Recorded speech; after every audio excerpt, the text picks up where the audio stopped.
sont des exercices pour les 7e années, donc qui concernent les homophones et,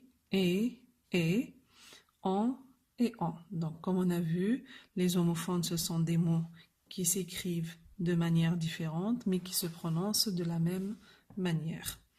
Donc, premier exercice consiste à compléter les phrases avec et ou est. Le chien est dans sa niche. Donc ici, et s'écrit EST, puisque on peut l'échanger avec sera ou était. Donc pour savoir si c'est EST ou ET, on peut l'échanger, on peut effectuer un changement. Donc on met par exemple le chien était dans sa niche, donc ça se dit était. Donc puisque on peut dire était, donc on met EST. Ou bien on dit le chien sera dans sa niche. Ou bien on met à l'imparfait ou au futur.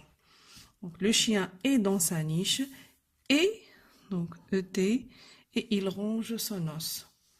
Deuxième phrase, l'oiseau est surpris. Donc la même chose, on peut mettre était surpris ou bien sera surpris par le chat et il s'envole. Ici, on ne peut pas le remplacer par était ou sera. On ne peut pas dire le chat était, il s'envole. D'accord? Donc on dit l'oiseau est surpris par le chat et il s'envole. Phrase suivante, si tu es. Donc ici, on a tu. Donc après le pronom personnel tu, on doit mettre ES. Donc deuxième personne du singulier. Donc tu, après tu, on met ES. Si tu es fatigué, tu te reposeras et ET et tu repartiras. L'arrivée est proche.